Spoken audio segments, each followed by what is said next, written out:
we may ask the question of why we are not fully awakened already. It's not a trivial question. Why are we in a state of suffering and delusion? It's a difficult question to answer because it seems odd or counterintuitive that this state of samsaric existence is present at all. A lot of fuss and bother. It would seem much simpler just to begin and end with nibbana.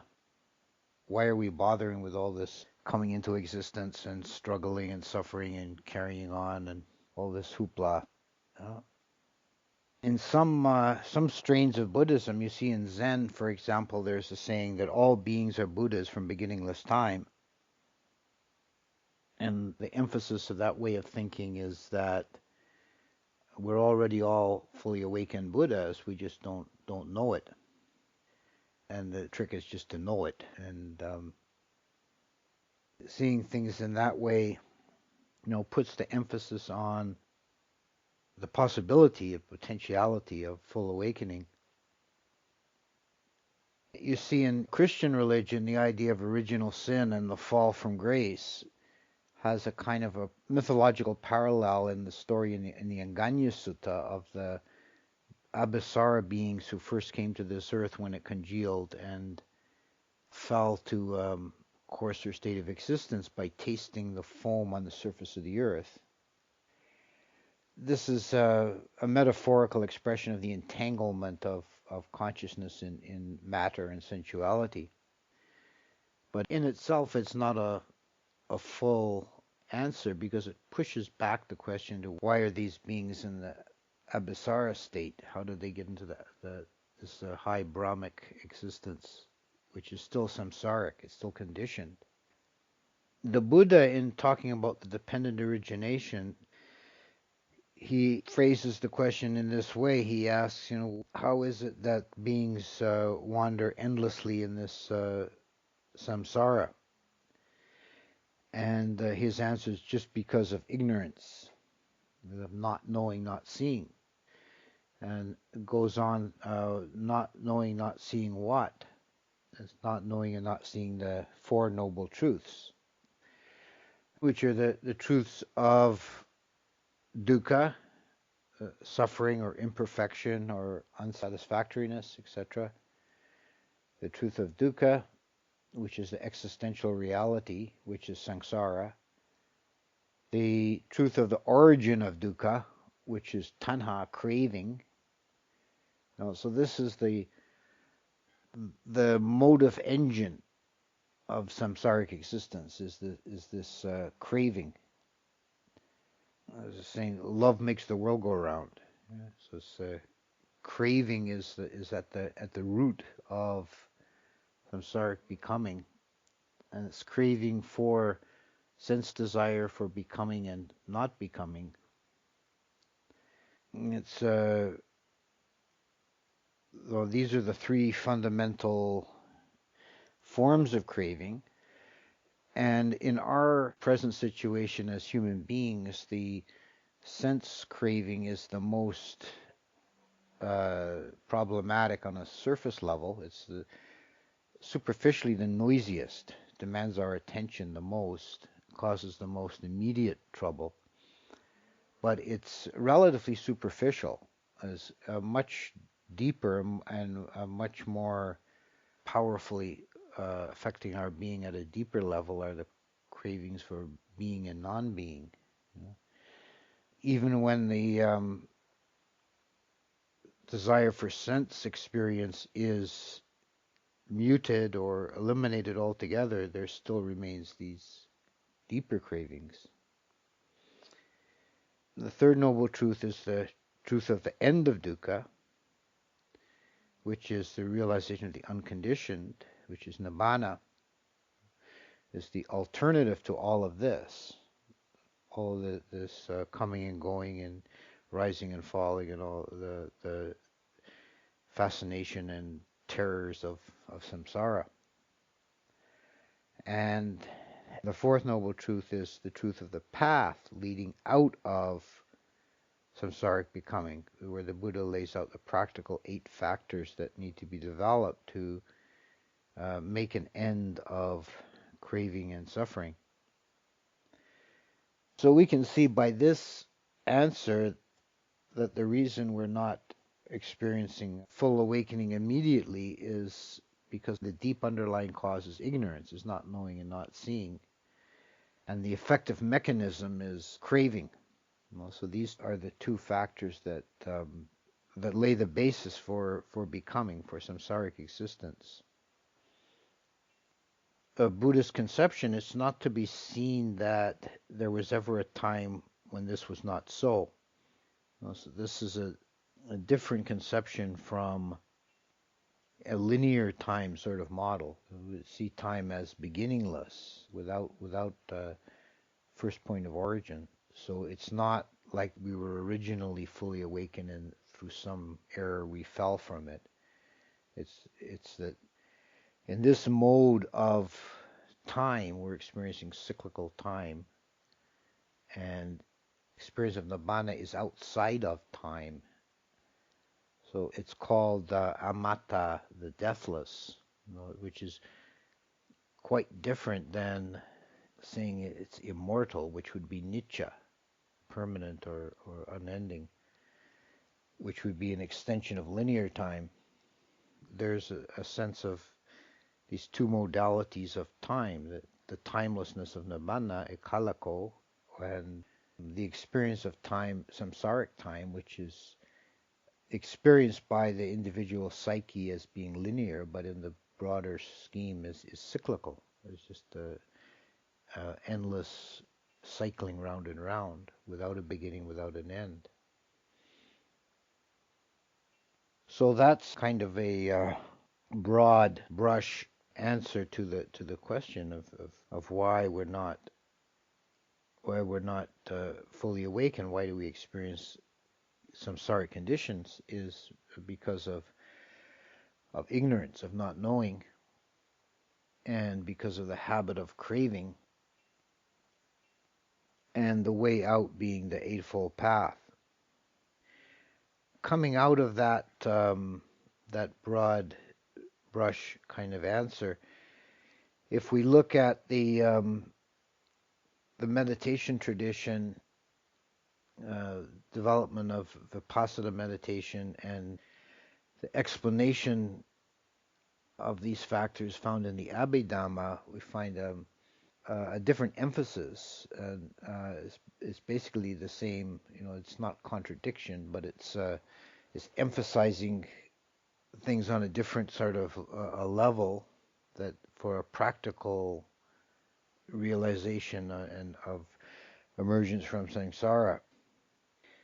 And that's overcoming ignorance by the seeing of the 3 characteristics, the 3 marks, which include dukkha, is the point of overlap with the 4 Noble Truths and the dependent origination, but also the other 2 marks of impermanence and not self, or anicca and anatta.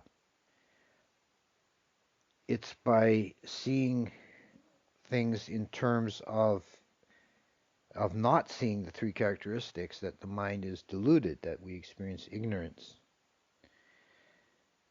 And this is in the suttas, and I think it's in the Anguttara Nikaya. There's a sutta that talks about the vipalasas, the hallucinations.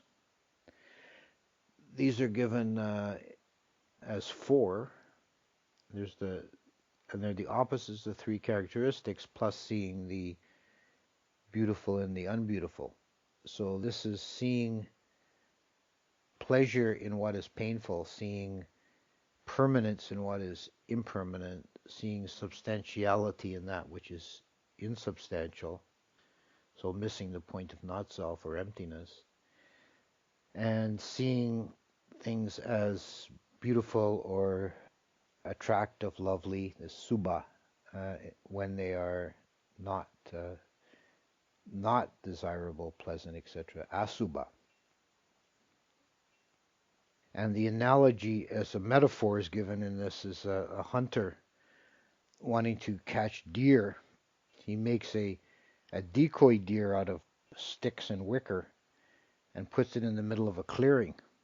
And then he hides in the brush at the edge of the clearing with his bow and arrow. And the deer come in and they see the decoy deer in the middle of the field and they say, this place is safe. There's already a deer here. And they come into the field and come to their destruction. And the hunter shoots them with the bow and arrow. And the hunter is a sign for Mara. And the decoy deer is the sign for the vipalasas, the hallucinations.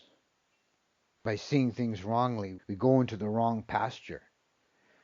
Gochara, pasture, means like a abiding place of cattle, and it's used metaphorically often in the suttas as where the mind abides. The mind is like a cow wandering from pasture to pasture, and there's a safe pasture, which is the states of mindfulness and so on, and there's the unsafe pasture, which is the desires of the senses and of delusion, ill will, and so forth. And the mind, can go to this pasture or that pasture. So how this works in the practice of vipassana meditation is the attempt to observe clearly, dispassionately, immediately the dhammas that arise to the mind. It's useful to understand the meaning of this concept of a dhamma. A dhamma is the word means an object or phenomenon. These are the objects that arise in the mind. They're classed as dhammas. And each dhamma arises to the mind in sequence. The mind takes one dhamma at a time. And when the mind is swayed by the vipalasas, when it's corrupted by desire and ignorance, it does not perceive the dhammas clearly.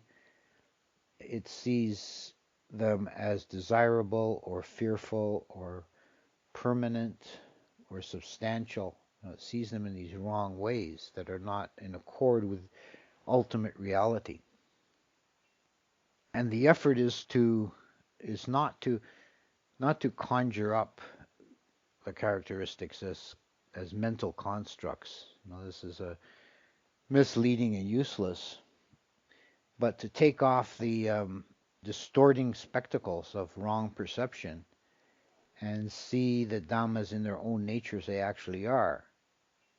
And if we're seeing them in a dispassionate way, not colored by desire or by fear, it's the kind of the attraction or repulsion, the movement towards or away, but we're just equanimously observing them in their own nature without reference to anything else, just perceiving them in their own nature, then we naturally see them as imperfect, as flawed, as partial, as fragmentary, conditioned, impermanent, and essentially empty. Another aspect of this concept of Dhamma is when the Dhammas are seen absolutely clearly, then we get to the bottom of things. We're seeing what are called Paramatta Dhammas, or ultimate Dhammas, ultimate reality that can't be parsed any further. There's something of a conceptual danger here, and if you've ever picked up books from the Tibetan Buddhist perspective, and they criticize the Hinayana conceptions, they talk about that Hinayana sees the emptiness of self, but they don't see the emptiness of Dhammas. There's one Tibetan book that I was looking at once. It was kind of comical. It was supposed to be representing conversation that one of the Tibetan sages had with a Hinayana monk, and they were in agreement as long as they were talking about not self, emptiness of self. But then when he started talking about emptiness of Dhammas, the Hinayana monk couldn't take it. He put his fingers in his ears and made a la la la la noise too. not listen to what was being said. One thing to understand with that, if you come across these Tibetan critiques, is that for historical reasons, the school that they're criticizing as Hinayana is not actually the Theravada, it's the Sarvastivada, who were the dominant school in northern India at one time. Now, unfortunately, there's no Sarvastivadas really left in the world to defend their position. So I don't know if it's even fair to say that they didn't see the emptiness of Dhammas. But certainly in the Theravada Abhidhamma, it's clear that the Dhammas themselves are empty. It's not a disputed point. The meaning of Paramattha Dhamma is not that they're ultimate nuggets of reality, but that what that means is that they're the end point of analysis. If you get down to the point of seeing Paramattha Dhammas, you can't dissect them any finer. It's as far as analysis can go. But it's still empty, impermanent, dependent. So there's still this sense of conditionality and emptiness, even in the Dhammas. You know? But it is something to watch out for, not to fall into the idea of seeing the Dhammas as intrinsically real. They're insubstantial in themselves because they only exist as product of conditions. Nothing exists without causes and conditions. Nothing is intrinsically real in its own nature. To return to this sense of vipassana, when the mind penetrates the nature of Dhammas again and again and sees them as insubstantial, impermanent, so forth, and then this dissolves the binding of the mind to samsaric becoming. The process is undermined and the mind is allowed to slip free. So in this way it becomes essentially a matter of seeing things clearly as the crucial step in the process. Now we might ask, in returning to a variation of our original question, we might ask, why is this so difficult to do? You know, why can't we just do that naturally and easily? Why are we constantly seeing things wrongly, and why do we have to work so hard to come to this point of vipassana? And the reason is, for the three characteristics are not seen clearly by the mind, because each one is disguised in a characteristic way. The ordinary habit of the unawakened mind is confused. The characteristic of impermanence is disguised by the illusion of continuity. The Abhidhamma sense of reality is that there are discrete moments, moments of reality succeeding one another. And because of the underlying principle of causality, things are not random, they arise according to causes and conditions. There's necessarily a similarity between succeeding moments. So the mind is fooled into seeing things as persisting and as continuous. When looked at the level of individual dhammas and individual mind moments, things are flashing in and out of existence. And there is a way of experiencing this when the meditator is deep into the vipassana and things are going well, and there's not a lot of struggle. There can be a sense in the mind of seeing things in this sort of momentary way, almost like a very, very rapid strobe light, seeing reality as kind of digital rather than analog. Seeing succeeding moments one after the other, bang, bang, bang, bang, rather than a smooth transition, which in itself is not an ultimate reality, but just another way of perceiving. And our ordinary unawakened perception is to see things as smooth, as sort of smooth transition from moment to moment. Now, think of the metaphor of a film. Not talking about, I don't know, I'm not really sure how they do it nowadays with the modern digital technology, but the old days they had like a roll of film you put through a projector. And what that is a sequence of still pictures, right? And they're brought onto the screen rapidly succeeding one another. Um, and originally, the first films they were on a cycle of 4 images per second, and that's not quite quick enough for the mind to perceive as smooth. So you look at very old films, Charlie Chaplin or something, they look kind of jumpy, jerky, right? And then they went to more frames per second, and the mind loses any sense of discreteness, and it's just absolutely smooth, but it's really just a sequence of still pictures. And this is how the mind actually works in perceiving reality. Is there's momentary flashes of perception, and then they're smoothed over by the processing in the mind, and we have a sense of things being continuous.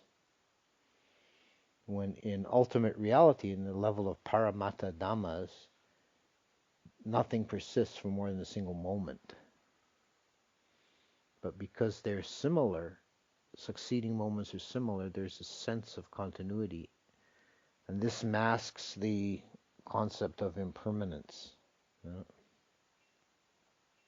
The idea of not self, of emptiness, is masked by the illusion of compactness, which means seeing things as compact or discrete objects. And this is a mode of perceiving that has obvious utilitarian basis in dealing with the world, that we have to perceive discrete objects to be able to manipulate the world and do things. So we see a chair, a table, a person, a dog, a cat, a tree, whereas with more analysis, all these things are made up of parts and essentially of atoms, and it's all just our kind of grouping of things into compact or discrete objects, which is ultimately arbitrary, that prevents the mind from seeing the emptiness, the voidness of things. One of the benefits of doing body meditation, like 32 parts of the body, is to break up the sense of the body as compact. When we perceive the body of our own body or the body of another being, we tend to see that as a discrete, compact object, and not as a composite, like a bag of skin, a scaffold of bones, and various organs and fluids. And we're not perceiving things in that way. Although that's unless we make an effort, unless we try to see things in that way, our natural perception is to see discrete units. And this sense of compactness, when we look at our own mind, this is one of the ways in which we fall into the illusion of self, because we're seeing the processes of the mind as compact, as substantial, rather than seeing momentary flashing of processes. And even if we go a little bit further and break the mental processes down into various factors, there's still a desire, a tendency somewhere to privilege some aspect as the self. This is the sense of self that is countered in the questions of King Milinda's question by the simile of the chariot, when Menander was asking the monk Nagasena, where is the self? The Monk Nagasena gave him the simile of the chariots, a famous illustration. He said, you came here today on the chariot. If we break the chariot up into parts and pieces, to take all the boards apart and strew them around, and the hub and the wheel and the backboard and the seat, and make a big pile of parts. In that pile of parts, you pick out the essence of chariot. And the king says, well, there's no such thing. With some more kind of psychotic back and forth, he gets him to define chariot as no more than a name, a designation for these parts when they're arranged in such and such a way properly, then we can call it chariot. But there's no single part that's essence of chariot. So it is with the mind. There's no privileged point on the mind that we call a self. It's all just either subjective or objective processes. And the characteristic of dukkha, or suffering, is masked by change of postures. That's kind of interesting in that one is kind of different than the other two. The other two, they're more sort of philosophical, conceptual ideas of why we don't see them. We don't see them because we're kind of conceiving things in a wrong way. We're conceiving them as continuous or as compact. But dukkha is hidden in a much more sort of down-to-earth, rudimentary way by change of postures, which means we fidget too much so we don't see the reality. And this is illustrated easily with people who begin meditating. It's very common for the first while in meditation, the difficulty is pains in the body.